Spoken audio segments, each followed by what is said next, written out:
নমস্কার বন্ধুরা, সবিতা কুকিং ব্লগে সবাইকে স্বাগত জানাই। সবাই ভালো থাকবেন, সবাই সুস্থ থাকবেন। নিয়েছি আজকে কাতল মাছ দিয়ে ফুলকপি আলু দিয়ে আমি একটা তরকারি করব। 5টা থেকে লাস্ট পর্যন্ত ভিডিওটা দেখবেন কিভাবে রান্নাটা করব। এখন মাছটা ভেজে নেব।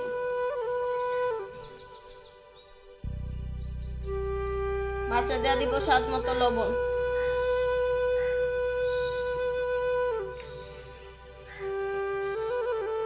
হলুদ গুঁড়ো, সবকিছু দিয়ে এখন মেখে নিই।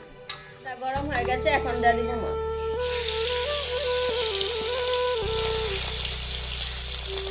এখন কেটে নিব কপিটা।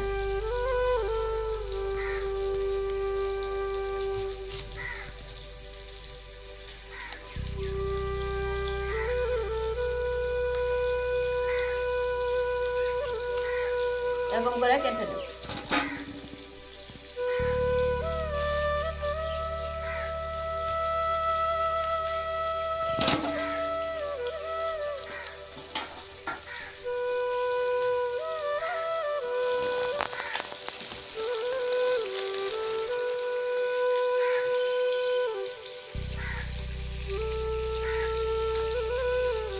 কপি কাটা হয়ে গেছে, এখন করে নিব মশলা। নিব জিরা,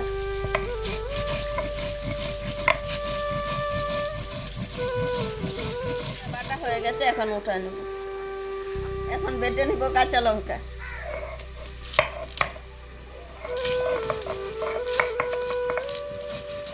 মাছটা ভাজা হয়ে গেছে, এখন উঠায় নেব।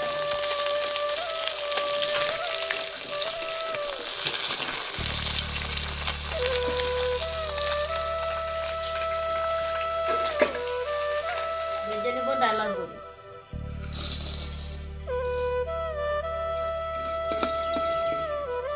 ভাজা হয়ে গেছে, এখন উঠায় নেব।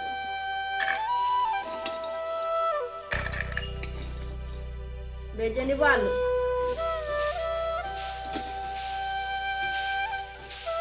দিব স্বাদ মতো লবণ,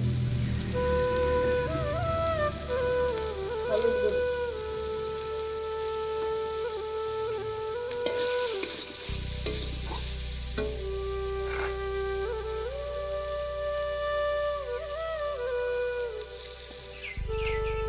কপিতে দিয়ে দিব অল্প করে লবণ, জলটাও ছেড়ে দিবে, আর ভাজতে যে ভালো হবে। আর সিদ্ধ করে কপি নিলে যে ভাজা যায় না, খালি সিদ্ধ হয়ে যায়।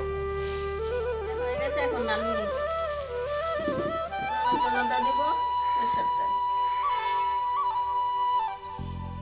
গরম হয়ে গেছে, এখন দিয়ে দিব পেঁয়াজ।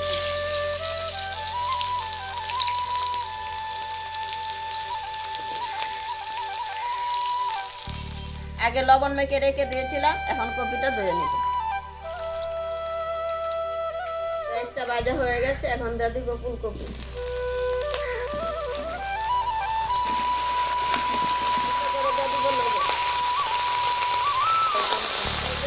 হলুদ গুঁড়ো, ভেজে রাখা আলুটাও দিয়ে দিব। জিরা বাটা, লঙ্কা বাটা আর পেঁয়াজ বাটা একসাথে আছে, দিয়ে দিব।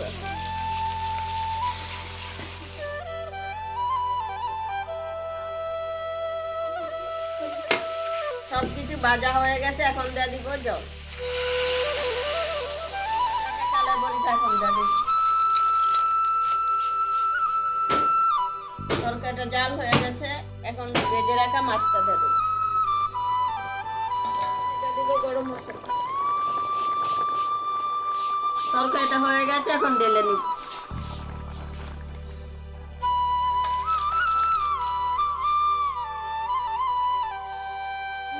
কাতল মাছের তরকারিটা কেমন হয়েছে যদি ভালো লাগে কমেন্টে জানাবেন, লাইক করবেন, শেয়ার করবেন।